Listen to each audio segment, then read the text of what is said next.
Hello everybody, hope you're having a great day. Just wanted to do a quick little video here to I guess kind of do a, I don't know if shout out's the right word, but talk about our wonderful generous neighbor.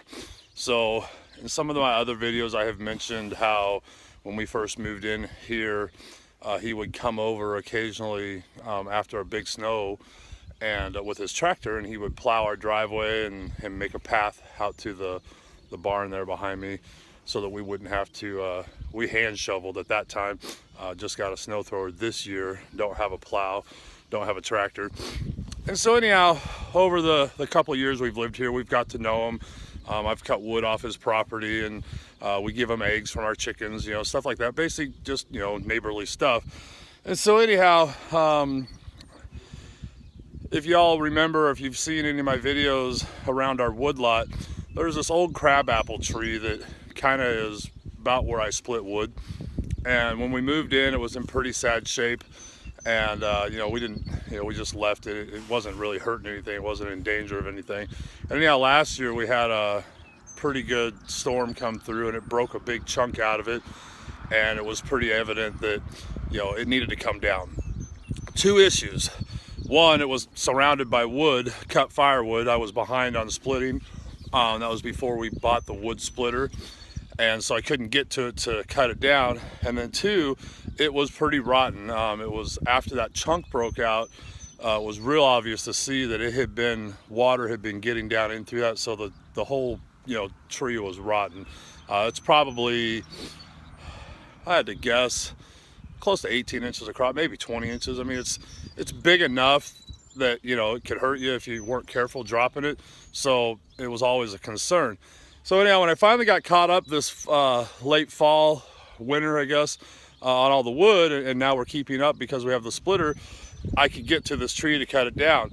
Well, the second issue was it has a T-post, metal T-post that was almost, you know, was right on the edge of it. So the tree was starting to, you know, grow around it. Probably originally it was, you know, a foot away, but as the tree grew, it kind of, and that happens on farms, you know, you get a lot of fence line trees that do that.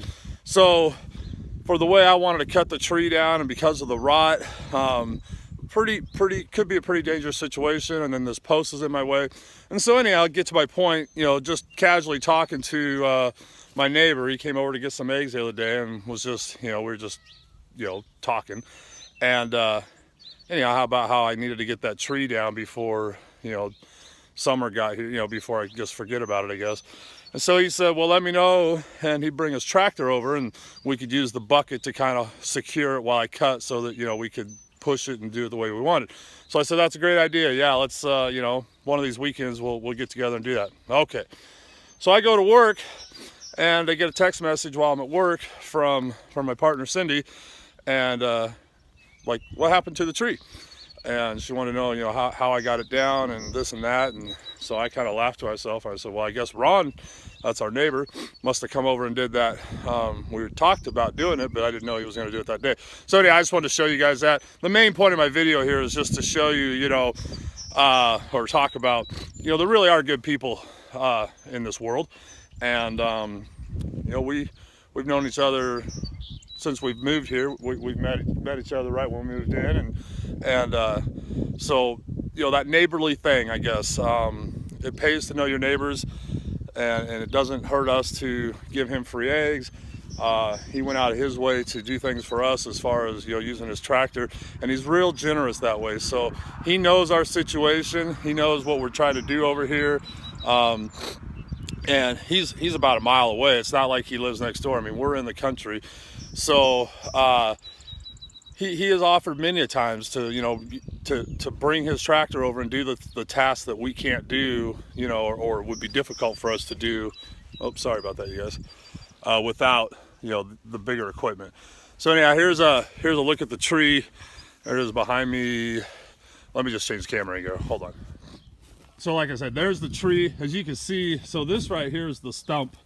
He just pushed it over, so it broke off. I'll probably be able to just take an axe or something and just chop that down level of the ground. It's very rotten, as you can see. Kind of follow as it went up here. That's the trunk of the tree. That's what we were looking at having to cut into. And See how hollow that is? This would not have been, you know, not a safe tree to cut down. Now it looks a mess here the way it is because he obviously pushed everything up into a pile. From what I can tell, you know, it fell straight out here, and this is a part of the trunk. Here you can see the root ball on that. Same with this one. Look at how much of that's all dirt. That was underground, I'm guessing. But again, look at the rot.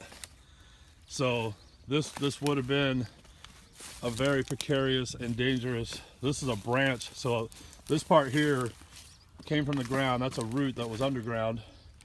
That's the trunk, all rotten and hollow inside. It came up, and then this big branch came out. Previous owner had cut the end of that off, so I'm assuming it must have broke years ago, but he didn't cut it flush to the tree, which would have been back here. But up this point where this branch came out, now that it's on the ground, it was all rotten on the top side of it, all hollow. I never would have known that. This was 15 feet up in the air, and obviously water was getting down in this way, and that's what created all this inside hollow rot. Anyhow, just a quick little video there. I guess the point is, you know your neighbors, help them if you can. As one of my favorite YouTube channels, I'm sure a lot of you guys know, Billy Buckenray, you know, always says, be kind, help others when you can. I've had that philosophy for years. I feel like it's our duty as humans to help others. It doesn't mean you have to go out of your way. It doesn't mean you have to put yourself behind, you know, in debt. And I don't mean financially, but you know, our time and our labor is a value. So you don't have to overextend yourself and you know, be taken advantage of, but you should always be available to help someone. 9 out of 10 times, most situations aren't going to take that much time for you to do. They're not going to, you know, if you want to use, for lack of a better term, cost you much. And the benefits are huge. So we help people around us as much as we can, when we can, and we see it come back to us. That's the benefit. It's that you reap what you sow. So this is a perfect example. This is something that I would have had a very difficult time taking care of this, and possibly got hurt. I would have had to rig up all kinds of ropes and who knows what. I mean, this thing is just a rotten mess. So anybody who cuts trees would understand that this would have been a very dangerous. And then imagine, here's the metal T-post that was growing up out of it. You know, just not a good situation. So anyhow, have a great day. Be kind. Help those who need it. Help those who don't. Offer help. I find a lot of times I offer help and people don't take it, or they don't want it, or they don't need it, but they appreciate the offer. I'm the same way. I get people, you know, the more positive energy I put out, the more I get back. And so the more I'm offering to help people, the more I find people offer me. I don't always need their help. Sometimes it's more of a social thing. You know, maybe they just want to come over and hang out. It's not so much about helping you. It's just hanging out and you know, being social.